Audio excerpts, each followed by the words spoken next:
Hello friends, स्वागत है आपका एक बार फिर आपके अपने यूट्यूब चैनल ज्ञान प्लस पर। मैथमेटिक्स में परसेंटेज हमने शुरू किया था और परसेंटेज की पहली क्लास हमारी हो चुकी है। वीडियो को पसंद किया जा रहा है और ये हमारी दूसरी क्लास है। तो दूसरी क्लास में आज हम देखेंगे कि उसके आगे कुछ परसेंटेज निकालना। उसके बाद जो हमारी अगली क्लास होगी वहाँ से सबसे महत्वपूर्ण जो हमारा टॉपिक होगा, सबसे महत्वपूर्ण जो है चीज़ें वहाँ से शुरू होंगी। लेकिन बेसिक आपको जानना ज़रूरी है, क्योंकि आप जब तक बेसिक नहीं जानेंगे तब तक आप आगे नहीं लगा पाएंगे। और प्रतिशत निकालना भी परीक्षा में अक्सर पूछ लेता है। यहाँ पे हम कुछ बड़े बड़े सवाल भी करेंगे जो कि परीक्षा की दृष्टि से बहुत इंपॉर्टेंट होते हैं, वो यहाँ पे हम करेंगे। तो चलिए हम शुरुआत करते हैं, क्वेश्चन से की ओर बढ़ते हैं, उसके बाद हम देखते हैं। तो सबसे पहला क्वेश्चन आज है हमारा, किसी संख्या का क्वेश्चन क्या है हमारा,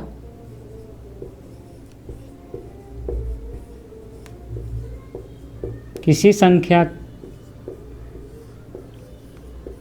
का 21% 630 है।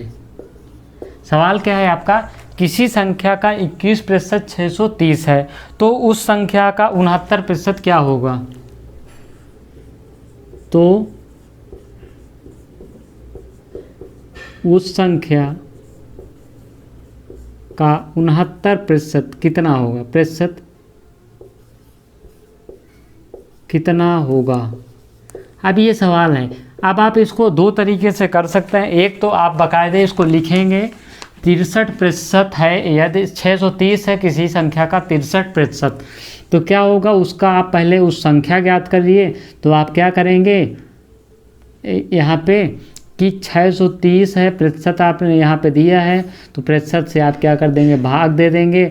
उसके बाद क्या करेंगे, 100 से गुणा करेंगे। ठीक है, तो अब यहाँ पे आप देखेंगे 21 तिहाई 63, 21 तिहाई 63 और यहाँ पे 0, यानी कि अब ये हो जाएगा आपका 30,000 3000 हो जाएगा। ठीक है, अब 3000 का आप क्या करेंगे, 69% निकालेंगे, 69 भागे 100, यानी कि फिर कहानी लौट पाउट के वहीं पे आ जाएगी।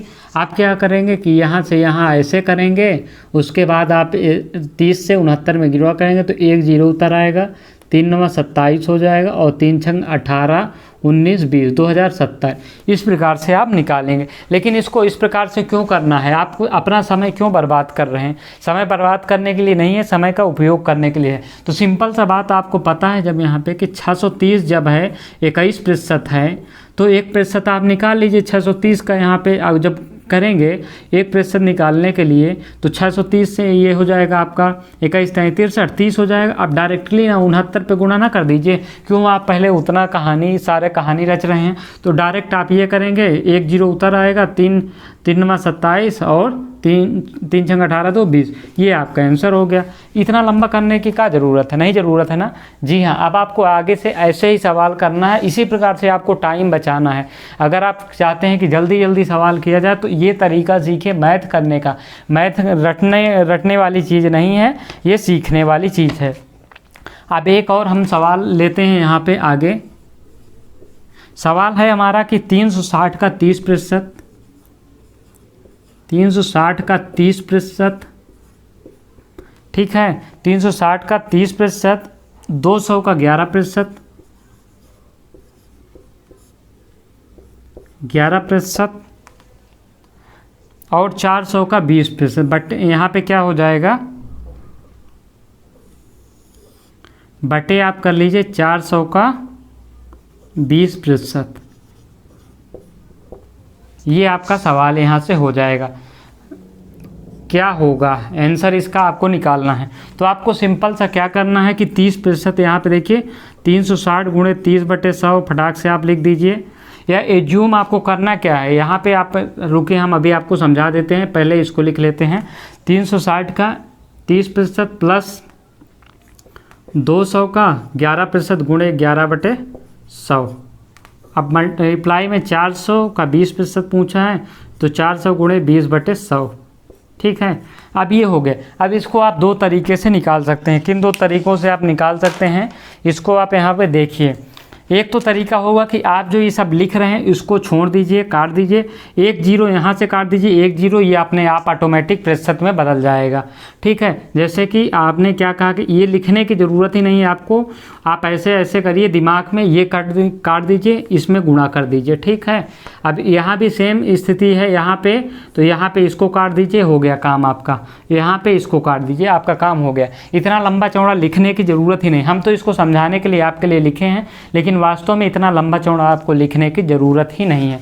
तो सिंपल सा बात है, अब 36 तिहाई क्या हो जाएगा आपका 108 हो जाएगा, और प्लस आपका क्या हो जाएगा 11 दूनी 22 हो जाएगा, और बटे क्या हो जाएगा 4 दूनी 8 हो जाएगा। ठीक है, तो ये आपका कुछ इस प्रकार से हो जाएगा, सॉरी 20 चौक यहाँ पे क्या हो जाएगा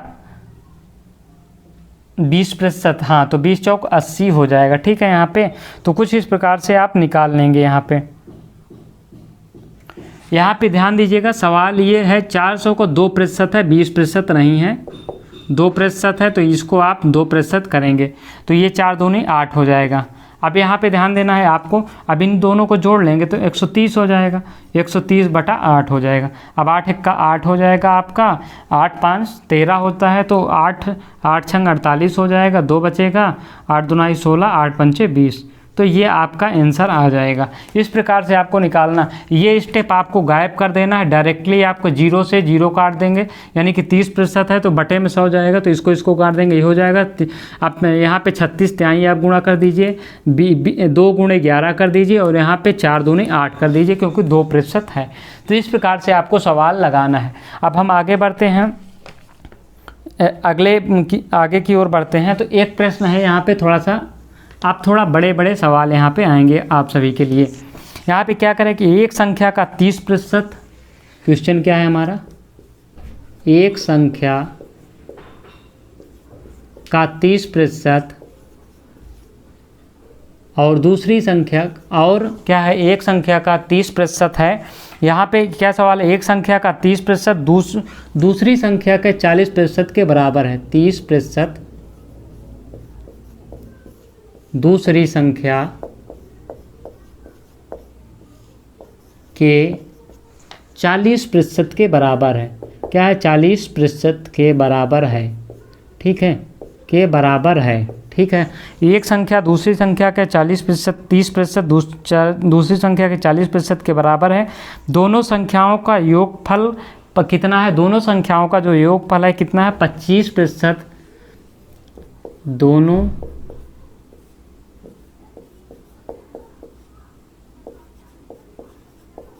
संख्याओं के योगफल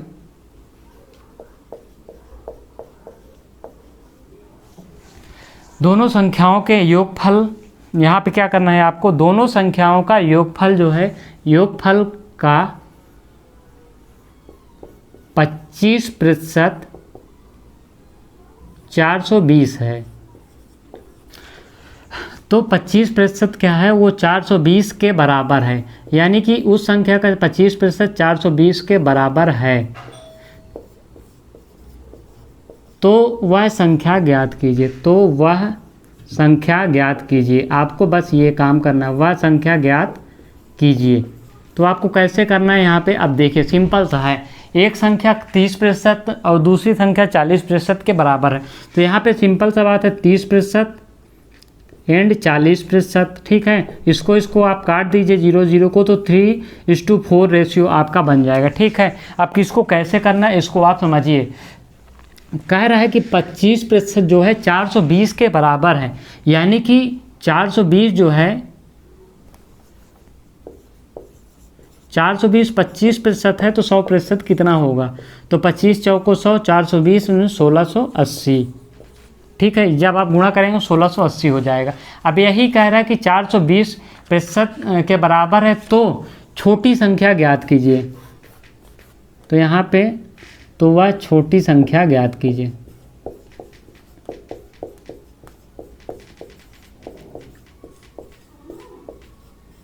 अब यहाँ पे एक सिंपल सा बात आप समझ रहे हैं, 1680 जब ज्ञात हो गया आपको वो संख्या, तो अब इसमें पूछ रहा है कि सबसे छोटी संख्या ज्ञात करना है। तो यहाँ पे 3:4 है, तो सबसे छोटी संख्या कौन सी होगी, 30% ही होगा, ठीक है। तो ये 3:4 यानी कि 3:4, ठीक है। तो 3:4 को आप करेंगे तो ये 3/7 एंड 4 4/7 हो जाएगी। अब छोटी संख्या इसमें कौन होगी, 3/7 ही होगी। तो 1680 × 3/7 आप इसको आसानी से कर सकते हैं। यहाँ पे आप ज्ञात कर सकते हैं, 7 दूनी 14 हो जाएगा, 7 चौक 28, 240 × 3 हो जाएगा। तो 24 3 72 यानी कि 720 आपका आंसर होगा। इस प्रकार से आपको निकालना है, बहुत आसान है ये तरीका मैथ का। तो इस प्रकार से आपको करना है। चलते हैं अगले क्वेश्चन की ओर। बहुत ही अच्छे क्वेश्चन हैं, आपको परीक्षा की दृष्टि से यहाँ से परीक्षा में प्रश्न बनने की सीधे संभावना रहती है। अब यहाँ पे आपको समझ में आ गया होगा, उम्मीद है। आगे बढ़ते हैं अगले सवाल की ओर। तो चीनी का कुल मात्रा का 5% भाग बिक जाने के बाद, क्वेश्चन है चीनी के कुल मात्रा का 5% भाग बिक जाने के बाद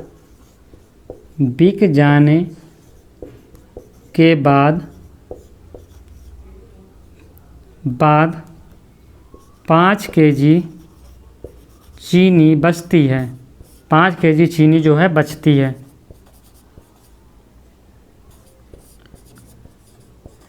तो कुल कितनी चीनी थी?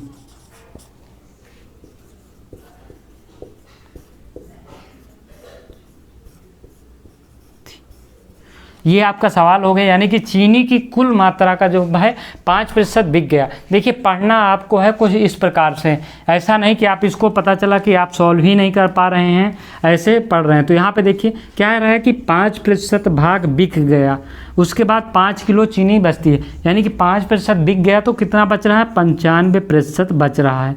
अब 95% चीनी कितना है, 5 kg है। यानी कि आप इसको इस प्रकार से कर सकते हैं, इसको चीनी की कुल मात्रा ज्ञात करने के लिए 5 kg चीनी आपके कितना है, 95% है, ठीक है। तो आपको 100% ज्ञात करना है, सिंपल सा बात है, ठीक है। तो ये कितना हो जाएगा आपका, सिंपल सा बात अगर आप यहाँ पे निकालेंगे तो यहाँ पे क्या हो जाएगा आपका 5/19 50 95, ठीक है। तो अब कितना हो जाएगा, 100/19 हो जाएगा। आपको इस प्रकार से ज्ञात करना है।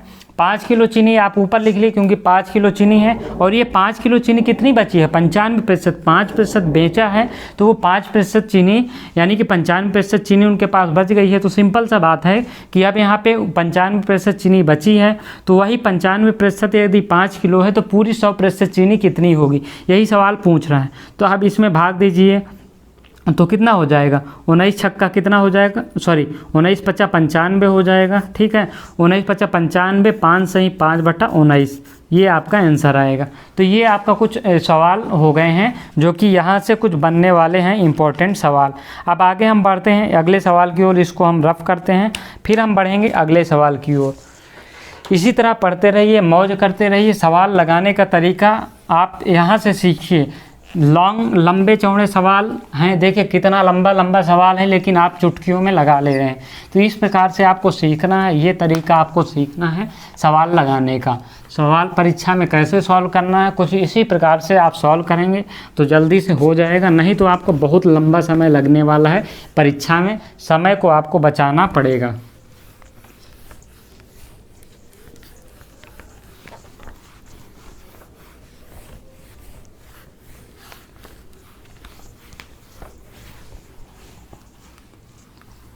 हम अगले सवाल की ओर बढ़ते हैं। तो अगला सवाल हमारा क्या कह रहा है कि यदि P का, क्वेश्चन क्या है हमारा, यदि P का P% कह रहा है, सवाल सिंपल सा है कि यदि P का P% 36 है,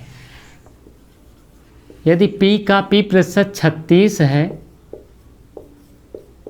तो P का मान क्या होगा, तो P का मान क्या होगा।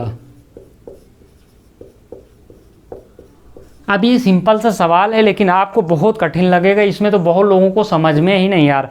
अब सवाल आप समझेंगे। देखिए कह रहा है कि P का P% 36 है। अभी तक आप क्या करते थे कि मान लीजिए कि 25 का 30% जो है 30%, मान लीजिए कि ये कह रहा है 36 है, तो यही तो ये भी सवाल कह रहा है ना। क्या कह रहा है कि ये सिंपल सा कह रहा है, देखिए यहाँ पे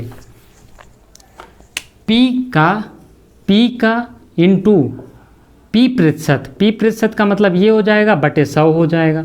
यही तो कह रहा है सवाल, और क्या कह रहा है सवाल, और तो कुछ कहना नहीं चाह रहा है। P का P प्रतिशत यानी कि P हो गया है आपका, चाहे इसको आप अगर आप कंफ्यूज हो रहे तो यहाँ पे लिख दीजिए और यहाँ इसको यहाँ कर दीजिए। P का P प्रतिशत 36 है, अब ये कह रहा है कि ये 36 है, ठीक है। बस इतना सा सवाल कह रहा है, P प्रतिशत 36 हो गया। अब यहाँ पे आपको क्या करना है कि यहाँ पे P से P गुणा हो जाएगा, तो ये क्या हो जाएगा P स्क्वायर हो जाएगा, और ये 100 इधर आ जाएगा, तो ये क्या हो जाएगा 36 गुणे 100 यानी कि 3600 हो जाएगा। अब यही सवाल तो कह रहा है P स्क्वायर बराबर 3600, तो P बराबर कितना हो जाएगा, 6 छंग 36 होता है, 1 0 लगा दीजिए, 60। P बराबर 60 आपका आंसर। कितना सवाल है और आपको कितना ये डराता है, कितना कंफ्यूज करता है। सवाल में ये प्रश्न इतना कठिन लग रहा है, हम बता रहे हैं अभ्यर्थियों को इतना कठिन लगता है कि ये इससे कठिन कोई सवाल ही नहीं, जबकि सवाल में कुछ नहीं रखा है। बस अभ्यर्थी कंफ्यूज हो जाते हैं परीक्षाओं में, बस यही है। अब आगे हम बढ़ते हैं अगले सवाल की तरफ। ये आपका हो गया। अब हम अगले सवाल की ओर बढ़ते हैं। एक व्यक्ति अपनी आय का 30% भोजन पे, एक व्यक्ति अपनी आय का 30% भोजन पर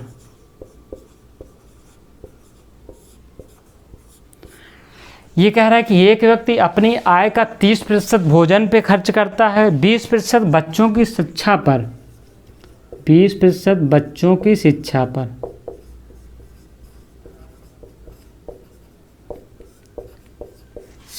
ठीक है, 20% बच्चों की शिक्षा पर तथा 60% बाकी शेष का, शिक्षा पर शेष का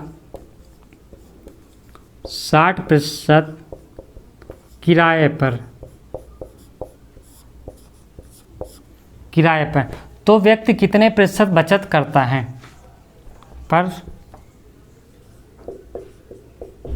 तो व्यक्ति कितने प्रतिशत बचत करता है।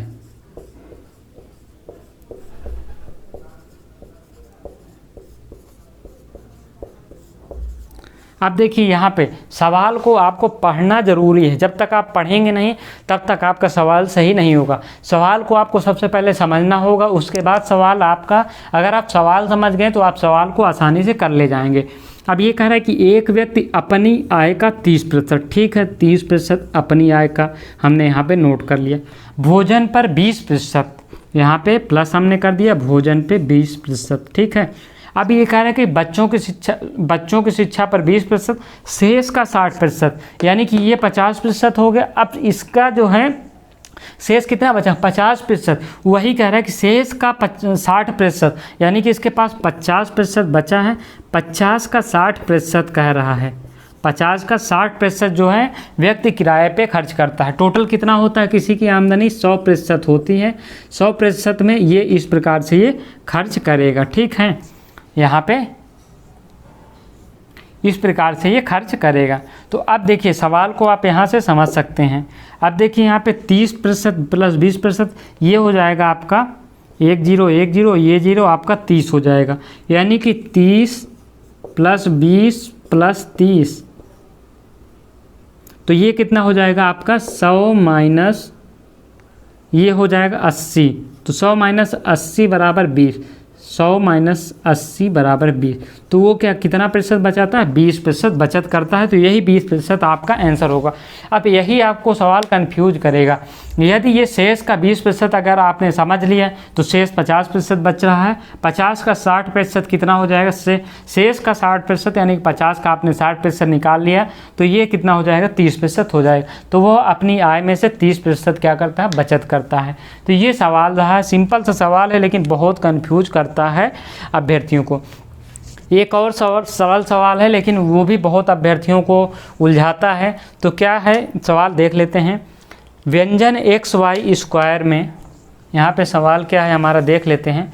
व्यंजन एक्स वाई स्क्वायर में, व्यंजन एक्स वाई स्क्वायर में, सिंपल सा सवाल है, बहुत कठिन नहीं। दोनों चरों एक्स वाई के मानों में 20% की कमी कर दी गई है। तो व्यंजन एक्स वाई स्क्वायर में क्या किया गया है, दोनों चरों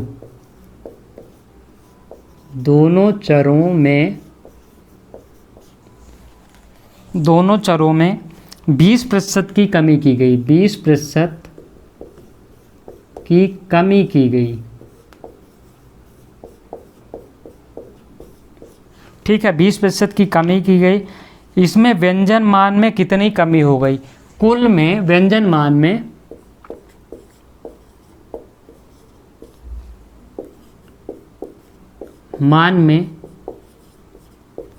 कुल कितनी कमी हुई, कुल कमी हुई, कितनी छोड़ दीजिए, कुल कमी हुई। अब आपको पता है कि दुनिया की हर चीज़ अपने आप में 100% होती है, 100% से बढ़ के कोई भी चीज़ नहीं हो सकती है। ठीक है, तो यहाँ पे आपको मान देखिए, इस सवाल को आपको 20% की कमी हुई तो आप इस प्रकार से नहीं करेंगे, x गुणे x का x प्लस x गुणे x का 20%, फिर y का 20%। इस प्रकार से सवाल ना हमको आता है, ना हम इस प्रकार से लंबा चौड़ा तरीका आपको बता रहे हैं। सिंपल सा बात है कि हर चीज़ अपने आप में 100% होती है। ठीक है, लेकिन इसमें क्या कहा गया कि इसमें देखिए 3 चर दिए गए हैं, x दिया है और क्या कहा है कि x दिया है और ये कह रहा है वाई स्क्वायर, यानी कि 2 बार y है। यहाँ पे x गुणे y 2 स्क्वायर। अब दोनों के चरों में 20% की कमी की गई है, 20% की कमी की गई है। अब 3 चर हो गए, अगर 2 चर होते तो ये इसको हम 10 मान लेते, इसको 10 मान लेते तो ये 100 हो जाता। लेकिन ये क्या हो गया कि यहाँ पे क्या है कि 3 चर हैं तो इसको हम 10 मान लेंगे, यानी कि टोटल अभी तक जो हम 100 करते थे उसको हम 1000 मान लेंगे। ठीक है, अब ये कह रहा है कि दोनों चरों में, यानी कि इसमें भी और इसमें भी 20% की कमी की गई। तो 10 का 20% कितना हो जाएगा, 8। 10 का 20% 2 हो जाएगा और 2 में कमी की गई है तो ये 8 हो जाएगा। ठीक इसी प्रकार से ये भी 8 हो जाएगा और ये भी कितना हो जाएगा, 8 हो जाएगा, क्योंकि दोनों चरों में x में भी और y में भी क्या हो रहा है, कमी हो रही है। अब ये कितना हो जाएगा, 8 अठाई 64 अट्ठे 512, 512 आप घटा देंगे तो अब ये कितना हो जाएगा आपका 512। अब इसको फिर से कन्वर्ट कर लीजिए किसके, 100% में। 100% होता है तो इसको 100% कन्वर्ट करने के लिए आप क्या करें, 512 को एक अंक बाद आप 0 लगा देंगे तो ये 100% में कन्वर्ट हो जाएगा, यानी कि एक इसको काट देंगे, एक यहाँ पे 0 लगा देंगे। ठीक है, तो कोई चीज़ अपने आप में 100% होती है, 100% में आप 51.2% घटा देंगे तो ये टोटल हो जाएगी आपकी 48.8% की कमी। ये रहा आपका सवाल। इस प्रकार से आपको सवाल करने हैं। अब इसी प्रकार से सारे सवाल हम यहाँ के परसेंटेज के इसी माध्यम से करेंगे। अब ये कैसे होता है, किस प्रकार से कमी होता है, इसको हम बताएंगे। इसका एक छोटा सा आप ट्रायल देख लीजिए कि जब कोई संख्या हमें 100% होती, अपने आप में 100% होती है, उससे बड़ी नहीं होती है, और किसी संख्या के 2 पहलू होते हैं। 2 पहलू, जैसे आप सवाल करेंगे कि चीनी के मूल्य में 10% की कमी हो गई। ठीक है, चीनी का मूल्य कितना होता है, नॉर्मली 100% होता है। ठीक है, यानी कि कोई भी खपत तो किसी घर में कितना होती है, 100% होती है। अब चीनी के मूल्य में 10% कमी हो गई, 10 गुणे 10 बराबर ये 100% हो जाता है। ये अपना इसका मूल्य कुछ भी होता है, जो स्थिर मूल्य है जो हम मानते हैं 10 मान के चलते हैं, ये हमारी क्या हो गई, ये मूल्य हो जाएगा। मान लीजिए हम एग्जाम्पल के तौर पे समझा रहे हैं, ये मूल्य हो गया, ये उपयोग हो गया। ठीक हो गया, ये कितना हो गया, उपयोग हमें हो गया, और ये कुल खर्च हो गया। ठीक, तो यही सवाल कर रहा है कि 10% की कमी हो गई तो ये 10% का 10% 1 होगा, यानी कि 1 कम हो जाएगा, यानी कि ये 9 हो जाएगा। और उपयोग में क्या किया कि उपयोग में 10% की वृद्धि हो गई, या कहा कि कुछ भी यहाँ पे मान लीजिए कि इसमें वृद्धि हो गई तो ये 10% का 10% 1 हो जाएगा, यानी कि 11। अगर वृद्धि हुई है तो ये कितना हो जाएगा, 11 नहीं है 99, और कुल कितना होता है 100, तो यानी कि -1 की कमी आई है। इस प्रकार से, इसी प्रकार से से हम अरिथमेटिक करेंगे। आप देखिएगा जादू की तरह आपको पेन और कॉपी उठाने की ज़रूरत ही नहीं पड़ेगी। कुछ हम ऐसी अरिथमेटिक आपके लिए लेकर हाजिर हैं। तो चलिए हम देखते हैं अगले क्वेश्चन से। जब अगली वीडियो आएगी हमारे सारे सवाल इसी बेस्ड में होंगे, कमी वृद्धि के बेस्ड पे होंगे। उसको हम कैसे कराएंगे वो हम अभी देख लेंगे। तो इसको हम देख लिए हैं यहाँ पे। अब हम अगले स्टेप की ओर बढ़ते हैं। एक हमारा क्वेश्चन है इसी सीरीज का 6464 का 12.5% बताइए। क्वेश्चन है हमारा